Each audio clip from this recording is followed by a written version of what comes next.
A group of frogs have taken up residence right outside my window.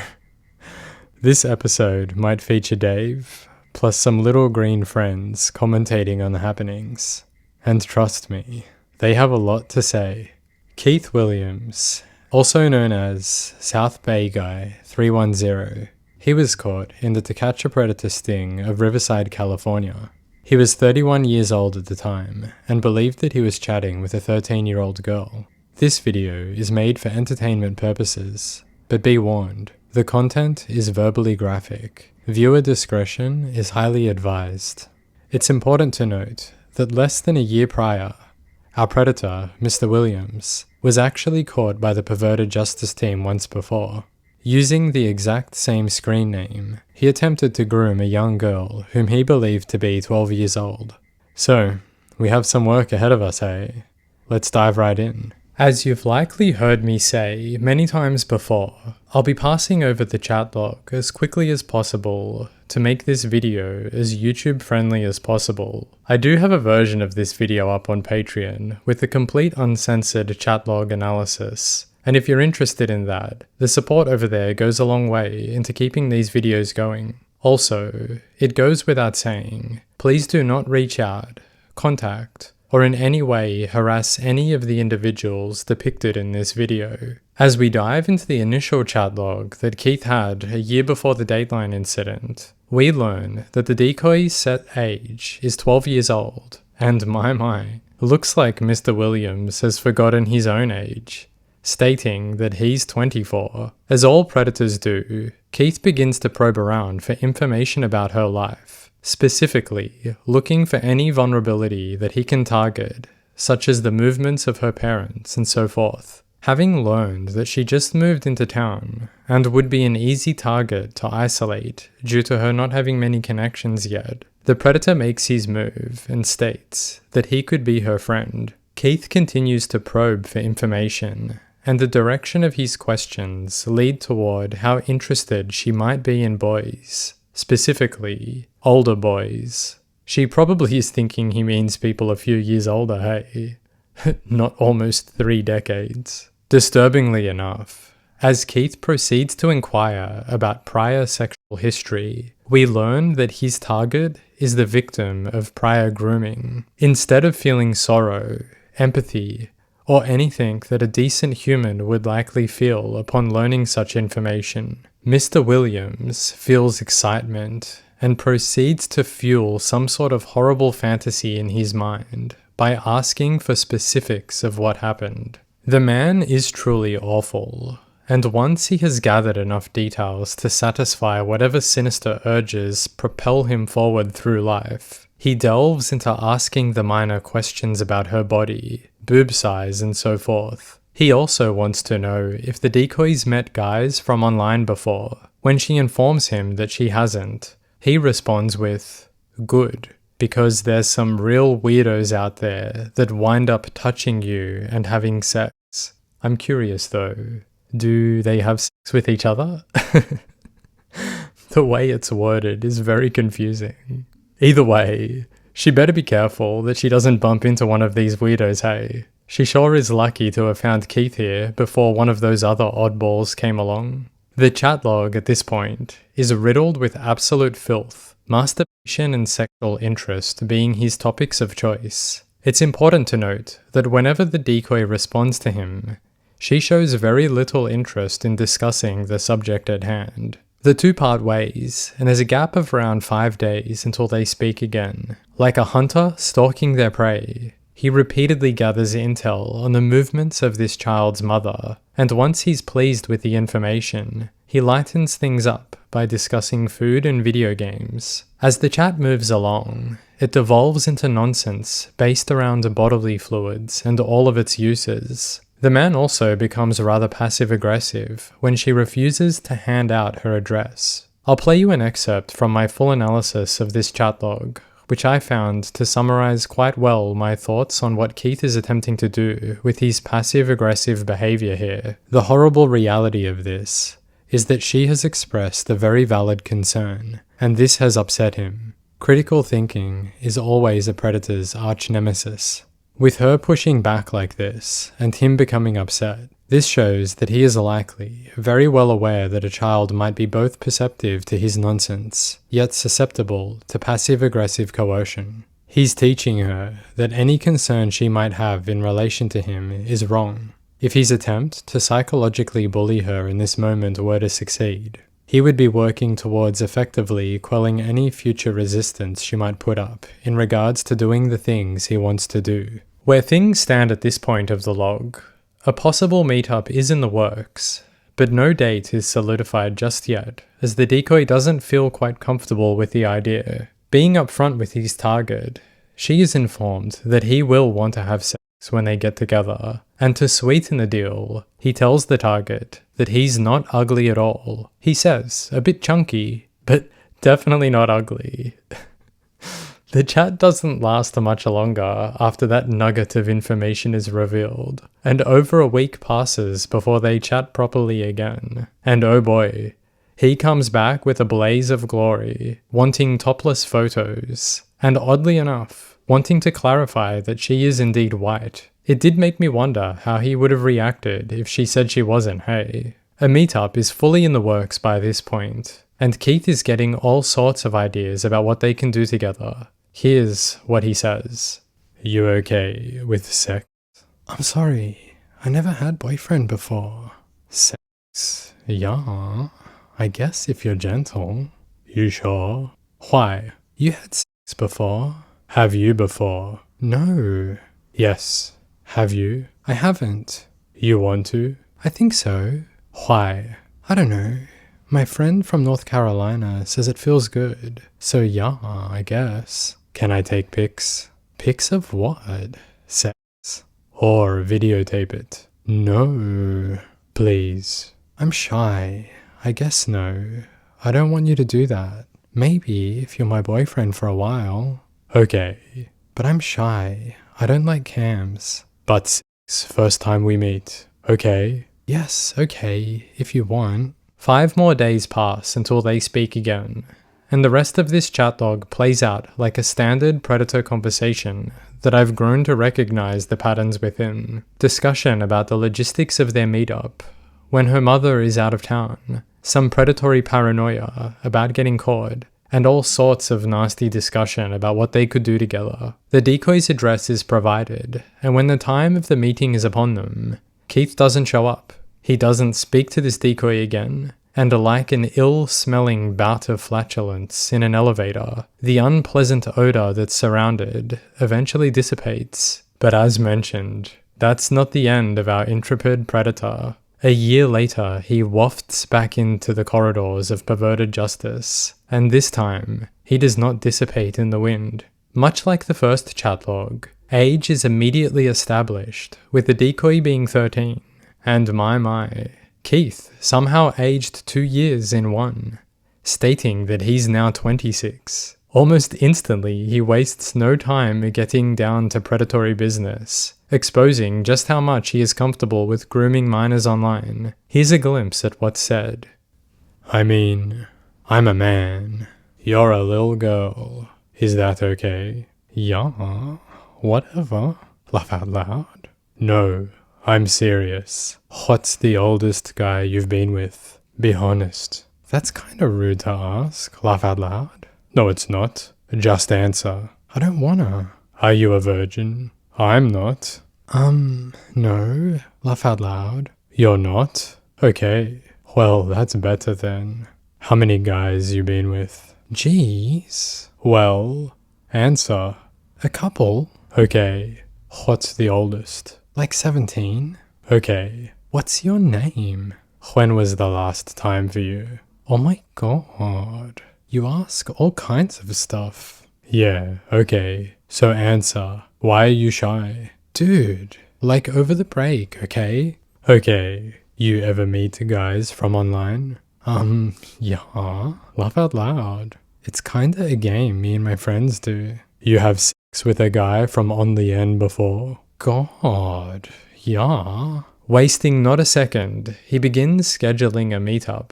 Much like before, he claims that he's not ugly, and adds on to that he won't hurt her. I do believe he left out the chunky detail this time though. Who knows though? Maybe he's lost a few. As conversation proceeds, we see many repeated elements from the prior chat log, discussions about masturbation, movements of her parents, and throughout it all, a meetup for the coming weekend is locked in, where he confirms that, quote, she's okay to have sex with him. The rest of this log is utterly repulsive, and I can easily summarize my thoughts on the man with a simple sentence. Keith is up there as one of the more appalling nincompoops, wastes of human excrement that the Dateline program ever caught. Within all of this horror, one does have to take chuckles where I can get them. So here's a few lines that got a giggle out of me. I won't hurt you at all when I see you. You promise? I promise. Your poo promise to fuck me? Yeah. I had to get that one out of my system, hey. As things move along, some tension arises when the decoy mentions that she'd be willing to consider sexual activity as long as he's cool, and that seems to set Keith off. Here's an excerpt from my full analysis, which covers the moment. This seems to be a sore point for the man, and he demands that she explain herself. What does it mean, if I'm cool? It's as though he's shocked to learn that he might have not come across as being cool. Jeez. I mean, how much more can a man do to prove his coolness, hey? He's talked about anal sex, fingering, multiple partners. It doesn't get much cooler than Keith here. The audacity of this minor to even slightly suspect he's not cool is beyond offensive. That's just the start of the moment as well. As he's trying to figure out and understand this mind-bending puzzle that he might not be cool, he blurts out that he's wondering if she means that she fears he might sexually assault her. You see, according to Keith, he can't possibly be accused of this because she promised him that they would have sex. This is his logic, and he's shocked to learn that she thinks she might get attacked due to her having promised him sex. It just doesn't compute in his mind. If one promises that, how can they then turn around and say that you've now assaulted me? I'd like to see that one argued in court, Mr. Predator. Your Honor, we, the defense, urge for a mistrial on the grounds that this whole case is a farce. We have text-based proof that the young girl promised our client sex. How was he supposed to know that his overly large body was not wanted when he arrived? He informed her of his doughy physique prior to arrival. He was promised, Your Honor. A promise is a promise. And if anything, we should be countersuing for time and money the defendant lost. Good luck with that one, Keith, you damn troll. After Keith clears that nonsense up, the decoy confirms that she is cool to have sex with him, as long as she's drunk. Seems like even though it's all made up for the decoy, she despises this nonce so much that she's doing her best to subtly let him know she cannot bear the idea of sleeping with him whilst sober. Keith cares not for such things. All he's looking for is a body to grope, so he doesn't care what state it's in. Everything at this point is back on track for the meetup. The chat doesn't release pressure from its gory nature, and over the next few pages, things only get worse. I will not be sharing the fine details in this summary, because it's most definitely not family friendly. But to touch on some of it, he attempts to bully her into playing with herself. He pressures her into calling him, and he's concerned about pregnancy. That pretty much brings us to the end of the log. And I tell you, it could not have come quick enough. I went through this chat log once, and it was not pleasant going through it a second time. I cannot wait to see Mr. Hansen jump scare this fool. I'll leave you now with the remainder of my original work on this video. Let's head on over to the Sting House to see if Mr. Hansen is already drunk and ready to get preggo, hey? Something of note is that as our predator was arriving, another man caught up in the sting was being arrested right outside the house. Keith sees this and becomes scared. He drives away, and wondering what's going on, he calls the decoy to ask about the commotion. She informs him that it's nothing to worry about. A drug bust had occurred at her neighbor's house, and he shouldn't be too concerned. They'll all be gone soon. Keith buys the story, and maybe due to idiocy, maybe due to foolish trust, maybe even due to horniness winning over logic. Probably all three. Keith parks his vehicle, and when the police clear out, he makes his glorious entrance.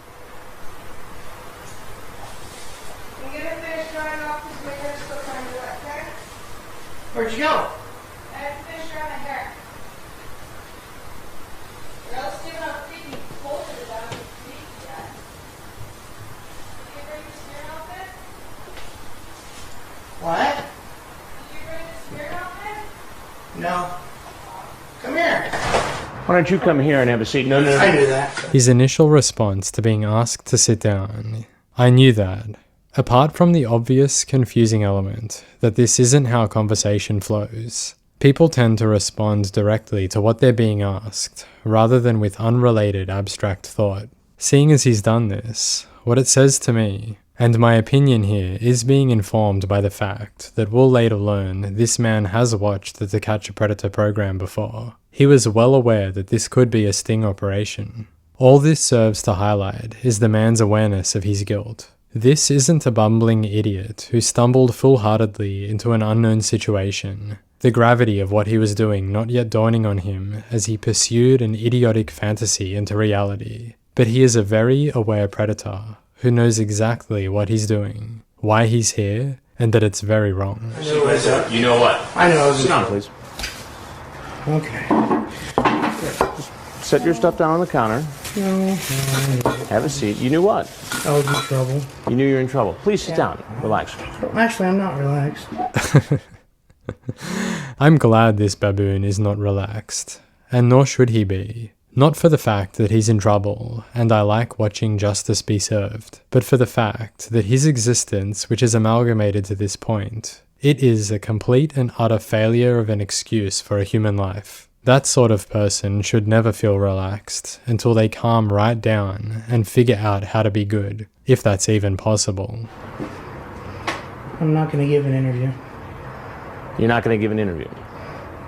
I just get in trouble and I'm just silly. I'm just bored and silly. The man, fully aware of what is occurring here, claims that he is not going to give an interview, but proceeds to give an interview. It's an easy to ridicule moment, but looking deeper, I think it highlights quite an interesting behavior. On one hand, he knows that providing an interview under these circumstances is a bad idea for him, but his logic battles this instinctual need to try talk oneself out of trouble. I have myself experienced a similar conundrum, but of course, in non-predatory scenarios. As you may well be aware at this point, when I choose to speak, I can talk quite a lot. There was actually a quote from one of the Hobbit movies that really resonated with me. Old Treebeard says something like this: "You must understand, young Hobbit, it takes a long time to say anything in my language, and I never say anything unless it's worth taking a long time to say." I really relate to that, hey? But the problem with this is that at times, people don't have much time, energy, or capacity to listen. I'm well aware of this, and I've found myself before in situations knowing that I shouldn't start ranting on a certain topic because my friend in front of me has to go somewhere. Yet, with that knowledge right at the forefront of my mind, I try to break the mold. Maybe today will be the day that I can articulate a thought quickly. Maybe I won't keep them too long. 100% of the time it fails. And I either get abruptly cut off as they depart, or I keep them far longer than anticipated. I think something along the lines of that is happening with our predator here. By saying he's not going to give an interview, he's roundabout protecting himself, making it clear that he knows talking is dangerous. I opine he's more talking to himself rather than to Chris. But talk he wants to. He has things to figure out, you see. What sort of trouble he's in. What's going on here exactly. Maybe he could even soften the blow of his presence in the house in the process by talking. So he proceeds to do the very thing he stated he wouldn't, give an interview. He does this in the hopes that he can quickly and effectively garner the information he desires without providing this interview that he fears. One could say this is a form of playing with fire. What are you doing here? I'm stupid. I knew better when I drove by. I just knew better. Why did you do it anyway? I don't know. I just bored. This will be the first of many instances where he claims that he did this because he was bored. I'll dive into what I think about this a little later on. But for now, I must say, the I was bored predatory defense is a new one for me, hey. Let's see if this predator can convince any of us using this unique angle. Honestly, look at my... I just... So you're bored, you're going to come over and try and have sex with a 13-year-old girl? No. I don't know what I was going to do. Quite a distance away from the direct and clear intentions he provided to the decoy in the chat log. Back then, it sounded as though the man knew exactly what he was going to do when he got here, and this pathetic presentation that's focused on, I don't know what I was going to do, it speaks nothing to me other than it being a straight up lie. Potentially, he did tell himself this, that he was unaware of what would happen as he drove over to the house. You know how the rule of writing a good villain is that they don't realize they're a villain. The same would apply to these men. No one likes to believe that they are the horror which creeps around at night. I'm certain that this man, like many of the others, he needed to find the little loopholes in his mind to justify his presence in this house to himself. Many predators would push that desire to molest a minor right to the back of their mind so it's almost invisible, and they would begin to convince themselves that they're not going over to the house for any specific purpose, just to hang out and whatever. This is to protect themselves from the reality that they are vile. That's what I believe, at best, if I'm trying to look at Keith in the most favorable light, is happening here. You're Keith, right? Correct. What's your last name? Williams. Williams. How old are you, Keith? 32. 32. Yes. And you were chatting online Yeah, and with someone who said they were a 13-year-old girl. I don't believe any of that. You don't? No. She sent you... You looked at her picture in the profile. Oh. I know. You're right. What even happened there? Keith elevated his tone of voice, indicating that his words are true, his innocence obvious. He says that he doesn't believe people when they tell him that they're underage, and then he swats his hand playfully, as though he's battering away the idea that he could be wrong, like it's a fragile little dandelion floating towards him. It's all going well in regards to the lie formulating as best it can, but upon receiving the slightest pushback from Hansen, he crumbles immediately. It would seem that our friend here cannot handle any morsel of pressure. What supports my theory there? As you'll see, as the interview goes on, Keith repeatedly claims that he is wrong. He is at fault, and he wants to get on with it to find out what sort of trouble he's in. I think this is how Keith handles life. He trudges through it, doing what he wants, and whenever he crosses boundaries, the volume of pressure that comes with him being at fault is too much for him to face. Speculation, of course, but the man strikes me as the sort of person who can't sit in discomfort. He needs to skim beyond the actual, emotional phase of being caught out, and he prefers to jump straight into consequence, thus ensuring that he moves through the entire experience as efficiently as possible, and in the process, avoiding much of the direct negative feedback surrounding his actions. You'll see coming up over the next minute or so what I'm using to formulate my thoughts here. Watch as he squirms around, trying to defend himself, and then when the pressure of what he's done becomes too much, he focuses on trying to move away from it by hurrying the onset of consequence. How much trouble am I in here? How much trouble do you think you're in? I think I'm in a lot of trouble. I mean, you know what you said online. I know, but you know what? It's so much easier to type things. I'd just rather just deal with this and get You're in like trouble. 20 lines into this. I know. How are you a virgin? It's just boredom. Boredom. Why can't you find a hobby or something? You're right. And can we just skip onto this so I can get in trouble? I know I'm wrong. I mean, it's definitely wrong. Do I go to jail? What do I do? You want to take pictures of her. I brought a camera. I didn't know. I just got this. I didn't know. Another lie, I suspect. Seeing as about a year ago when he was talking to the other decoy, He wanted to take pictures of her as well. He's either the slowest imbecile on the planet, unable to figure out how a camera works that he bought a long time ago, or he's straight up lying. I mean, let's try give him some slack. I suppose he could be a photography enthusiast, and he has just purchased this new DSLR. That could make sense. He came around here to innocently take photos with the decoy as they prance around, shrieking squeals of joy and glee at all the magical photos they can take of inanimate objects around the house. So much fun to be had as they figure out the settings and workings of the mystical picture device together. But I think not. I think we're staring down the barrel of a cold hard liar. I'll get into my thoughts about this a little later on as well, as we see more of how Keith operates under pressure. But what I find interesting about it is that this man has an ability to maintain enough cognitive thought to be able to formulate lies, whilst also experiencing extreme discomfort and anxiety. As I unpause, we'll watch the man go through a moment of such irritation that he will attempt to soothe himself by physically moving around the room. This is a common sign that someone is experiencing distress and doesn't know what to do.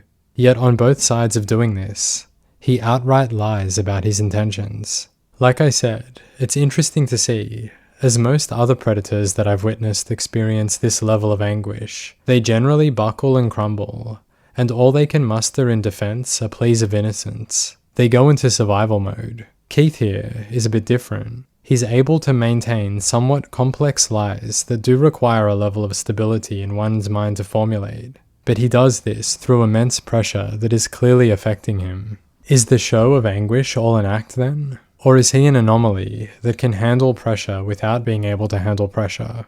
I'll leave that up to you to decide, seeing as right now, I don't have the ability to confidently put my opinion into one side or the other. You didn't know what you talked about already? I understand. She Oh. says, whoa. I'm not going anywhere. I'm just you understand. Relax. You know what? Who are you anyway? Yes, I just introduced my. You know me. I'll just say hi to you back. You want to know who I am? No, well, I'd like to ask you a couple questions first, and then we'll get into all that.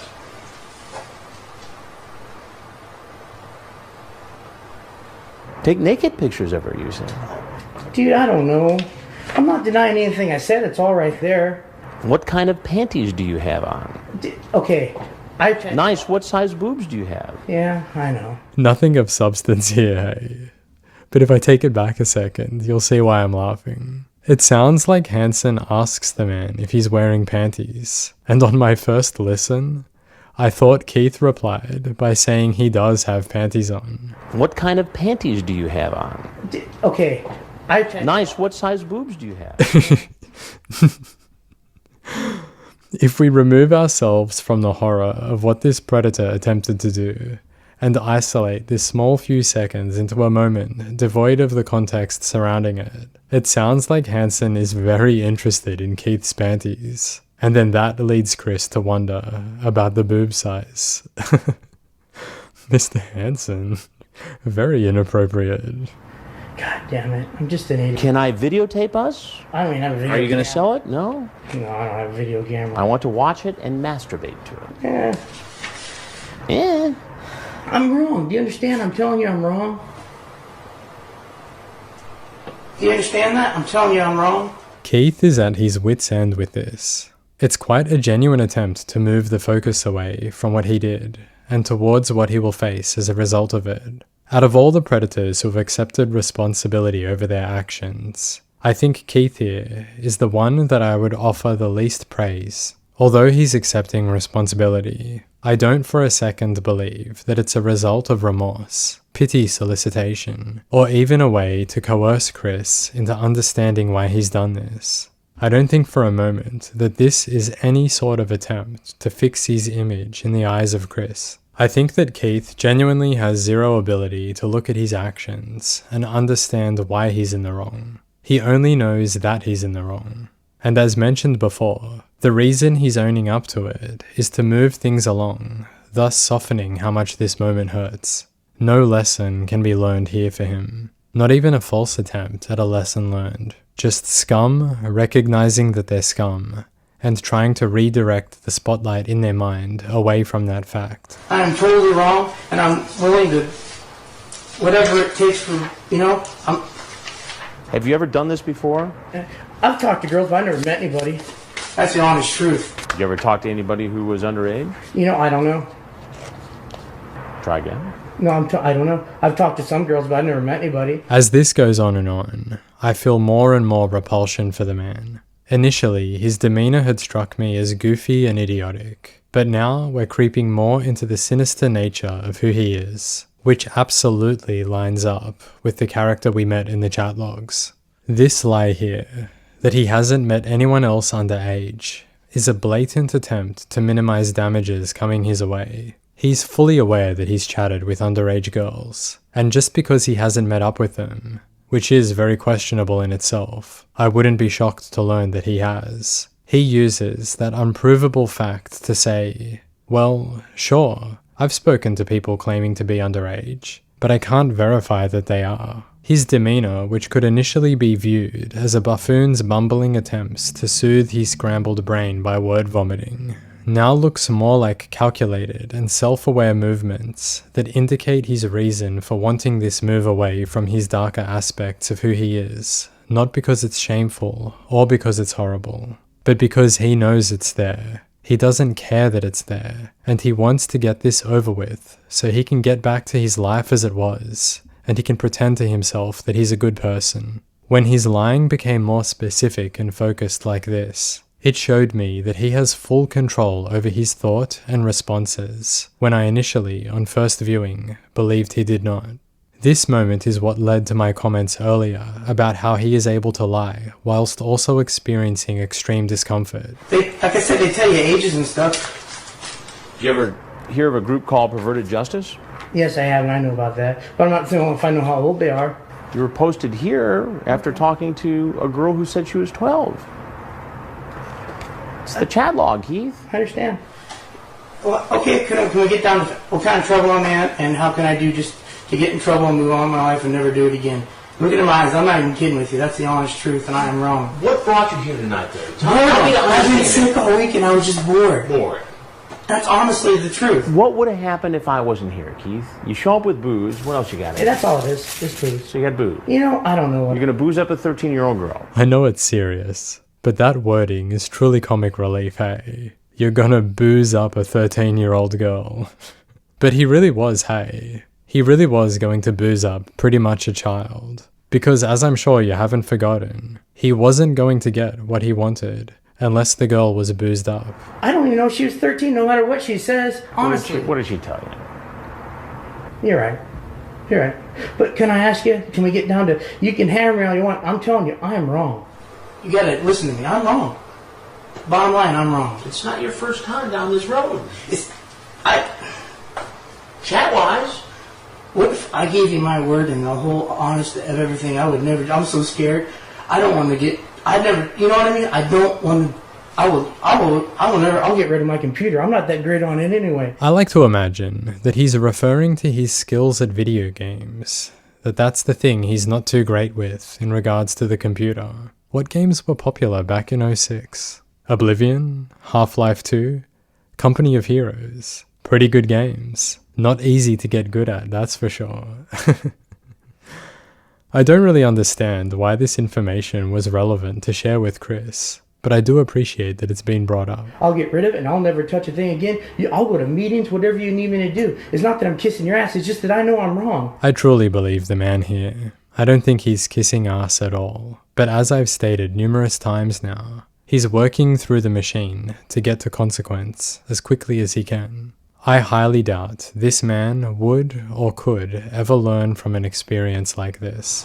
You understand that? Why'd you do it? Because I'm wrong. Alright? And I don't know. I've never done that before. Just because I talked to somebody and I was bored. I was sick all week. Well, take me inside your mind. What's going on?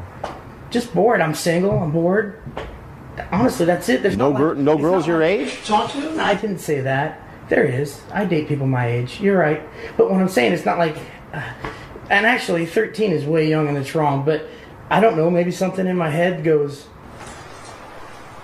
I don't know. Something in your head goes what? I don't know. Something's wrong. You're absolutely right, and I don't know. I think it's about time to address this boredom defense. It appears that Keith has some awareness that he's preferentially attracted to minors, based on the claim that there's something wrong in his head. This is interesting to me, because he'll go on to claim that he's a good guy. He just got bored. If we are to take his word and try view him in the most favorable light, boredom can often lead to arousal. I found this fascinating study which related to boredom and seeking out sexual experiences. Here's a few quotes from it. Results showed that higher levels of reported boredom were accompanied by increased arousal. Boredom encourages seeking alternative goals and experiences. Bored people may engage in stimulating, impulsive, or risky activities. By registering a lack of meaning, boredom specifically triggers the pursuit of activities that addresses this sense of meaninglessness. Boredom and meaninglessness can see an individual seeking exciting forms of sex. This is consistent with previous literature on the existential escape. Sexual activity is one common way of dealing with boredom, as it reduces the salience of that unpleasant experience. Sex enables people to disassociate from uncomfortable and unpleasant emotions, and sexual arousal is capable of creating an intense focus on pleasure, excitement, and the release of tension. Boredom has been associated with excessive engagement in hypersexual activities and sexual compulsivity amongst men in particular. Men also report using sexual activities for distraction from unpleasant affective states, including boredom, to a much greater extent than women. End quote. So, although on surface level, the predator's claim that he did this due to boredom can be viewed as ridiculous, it may very well explain what is going on here, much better than any other predators who've been caught. His life could be devoid of meaning, and he experiences emptiness on a regular basis. He becomes bored frequently, and to try escape this emptiness, sexual arousal takes the front and center. Unfortunately, whether he be fully aware or not, I imagine to some degree he is. The man is preferentially attracted to minors. Therefore, his exciting form of hedonic pleasure that he sees him engaging with a rather vile, inner predatory desire. Like I said, I'll go to meetings, whatever, and I'll get rid of my computer. I'll never use it again. I'm telling you, I'm wrong. I'm not telling you that I'm defending myself. I'm telling you I am wrong. Do you ever watch TV? Yeah, somewhat television. Do you ever watch Dateline NBC? I've seen that episode actually, and that's why I don't prefer to be on camera. Well, I'm Chris Hansen. You saw the earlier episode. Yes, I did. So I figured it was something. You know, honestly, what this is all about then. You know, because I'm Chris Hansen with Dateline NBC, and we're doing another story on computer prep. Chris wasn't sure if Keith heard who he was the first time, hey? So he really had to drive the point home that he is Chris Hansen with Dateline NBC. And he's doing a story on computer predators. It's also a bit of a chuckle when Chris originally gives out his identity. He stops midway through his spiel. The shock that this man has seen his story before and doesn't know who he is. The audacity. Well, I'm Chris Hansen. You saw the earlier episode. Yes, I did.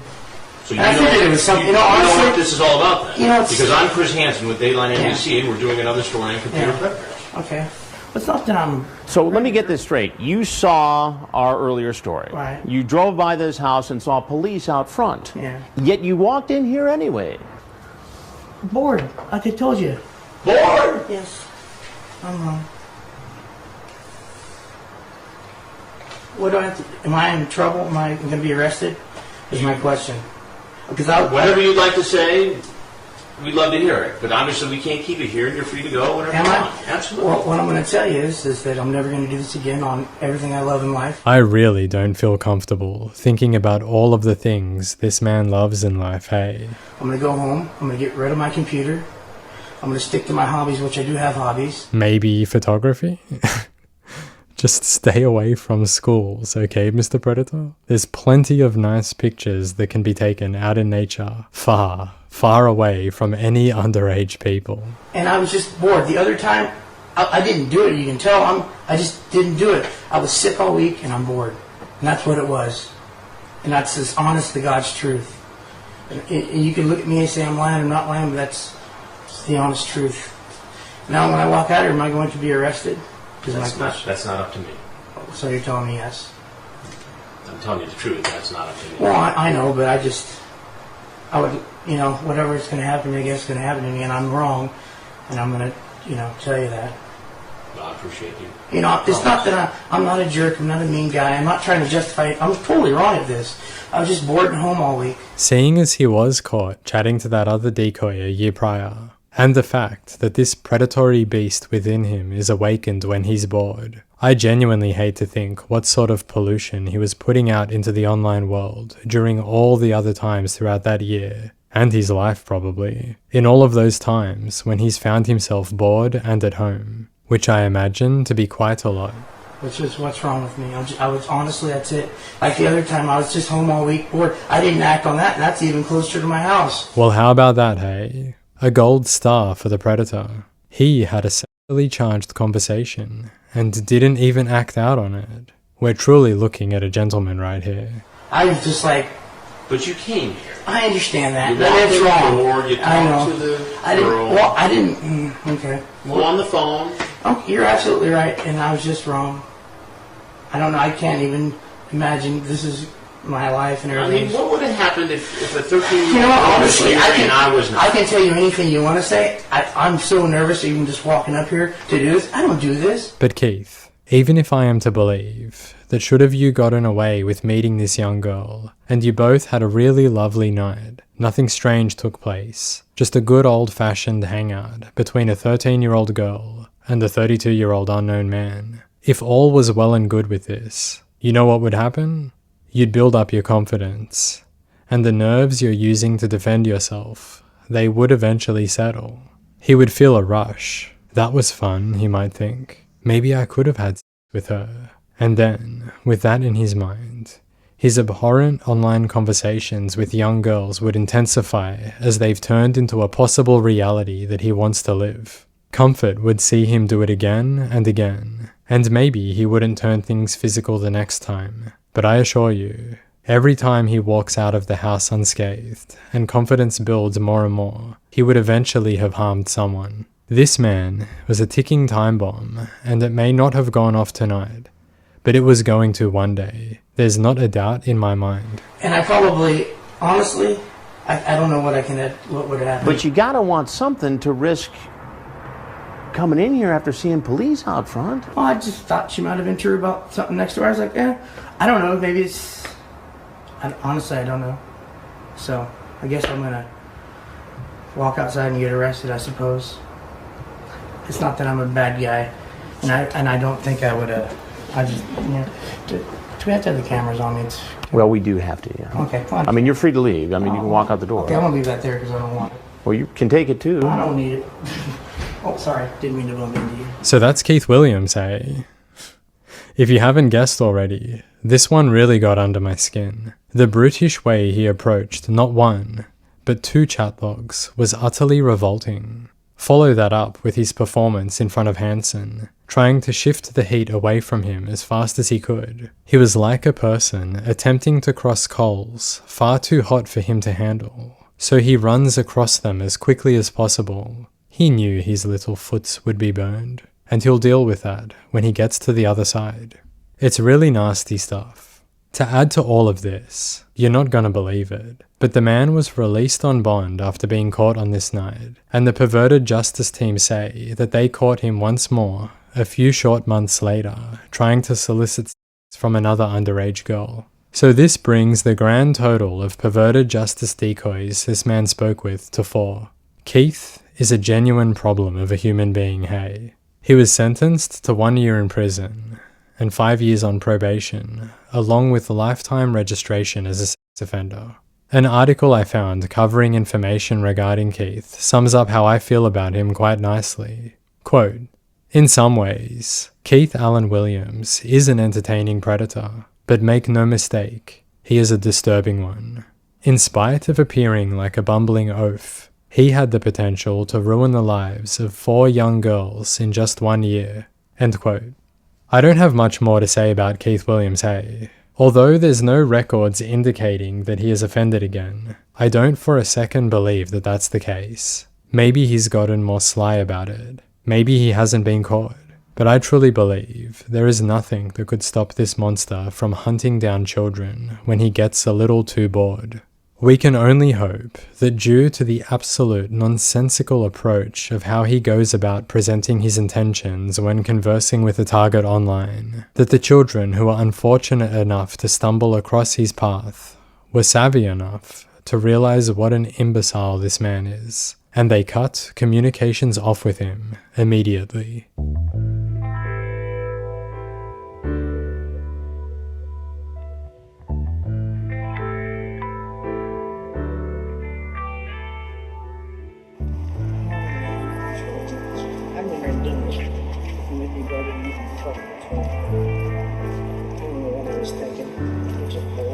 This was a guy who knew he was in trouble, knew what he had done was wrong. He was going to work his way through it as quickly as possible.